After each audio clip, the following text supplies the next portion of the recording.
Today, the works of Vincent van Gogh are highly prized, known for their short, textured strokes and use of bright, vibrant colors. However, his personal life was a dark and lonely one, plagued by rejection, isolation, and illness. With time, failure, both real and imagined, took its toll. On December 23, 1888, following a disagreement with a fellow artist, Van Gogh sliced off his ear. It was the first of many breaks with reality, until his suicide on July 29, 1890. Some believe he was schizophrenic. Let's see if the facts agree in this episode of the Infographic Show. Schizophrenia Explained. Schizophrenia is a disorder that affects intellectual, emotional, and behavioral health. Many who have it experience difficulty forming relationships and succeeding in school or at work. Coping with schizophrenia is hard, and suicide is unfortunately not uncommon. Individuals may have psychotic episodes when they break with reality completely and show drastic behavior or personality changes to the shock of those around. Fortunately, the frequency of these episodes should decrease with age. Between them, symptoms may improve, or alternatively, they may get worse. While there's a lot of variation, people who develop signs earlier will usually have a more serious form of the condition.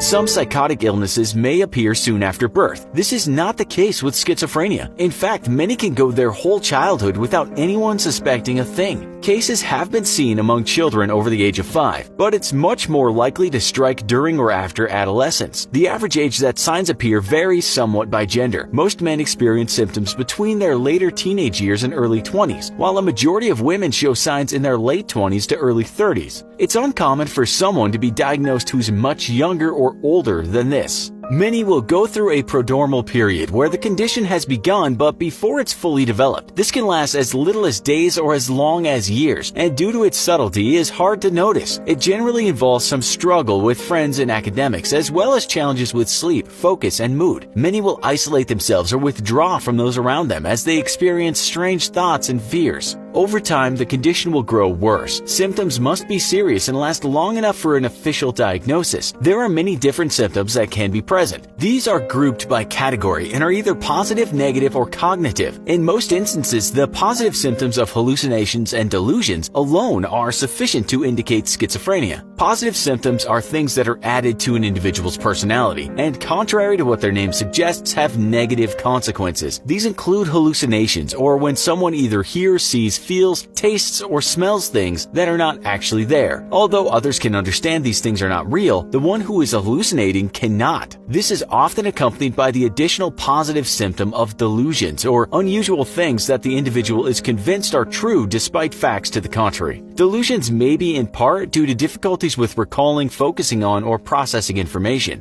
Disorganization is yet another positive symptom where an individual may think, talk, and write in nonsensical or illogical ways. Slow, laborious movements or repetitive behaviors, indecisiveness, forgetfulness, or an ability to process stimuli are also manifestations of disorganization. The final symptom in this category is catatonia. This is when someone remains unmoving in one position for a prolonged period of time. Negative symptoms are things that are not added to an individual's personality but lost. While similar to depression, they're not the same thing. To an outsider, someone who's suffering from negative symptoms will present themselves as lacking emotion or with a limited ability to feel. Individuals will also struggle to follow through with tasks, lose enthusiasm for life, and fail to make meaningful connections with others. It's not uncommon for people to stop taking proper care of themselves at some point, resulting in poor personal hygiene and an overall disheveled appearance. Finally, many will display significant issues with their thought process and show cognitive symptoms as well. They may lack the ability to recall recent memories, to make meaning out of information, or focus in order to get anything done. Most are unable to separate themselves from their symptoms in a meaningful way to understand that they have them, and so remain unaware that there's a problem. This can make treatment difficult. The causes of schizophrenia remain a mystery. However, there are believed to be many contributing factors. One of these is genetics. Without a close family member, such as a parent or sibling having the disorder, odds are less than 1% that anyone will go on to develop it themselves. In contrast, this percentage increases to 10% for those who have a strong family history. An identical twin will have as high as a 50% chance if his or her sibling is diagnosed. However, some may also develop schizophrenia without any affected family at all, and others will remain symptom-free despite the diagnosis of more than one relative. While there is clearly a genetic influence, it's likely tied to more than one gene and may be expressed under only certain conditions, making it impossible to predict based on genetics alone. There are also more than genes at play. Environmental factors such as prenatal stressors contribute to schizophrenia development as well. This includes when a pregnant mother comes down with a virus or lacks proper nutrition, especially during the first 2 trimesters of her pregnancy. Impaired in utero brain development could be a contributor as well. Substance abuse is another possibility, as marijuana use has been found to increase the chances of developing schizophrenia. In fact, the sooner and more often it's used, the greater the odds become. Stressors in general have been found to trigger schizophrenia in those already predisposed to the condition. This is also supported by its timeline of development, which is during many great changes in the adolescent to young adult stages of life. Another cause could be abnormal circuitry within the brain. Neurotransmitters, which allow the cells of the brain to communicate, may not be properly regulated and thus lead to problems with message transmission. This is believed to impact the brain's response to various stimuli, which could in turn explain why some process loud noises or bright lights with difficulty. This may be linked to both hallucinations and delusions as well. Of course, some could experience the symptoms of schizophrenia and not have the disorder at all. A stroke, a tumor, for example, could be an alternate cause that could result in a misdiagnosis. So could the abuse of an illicit substance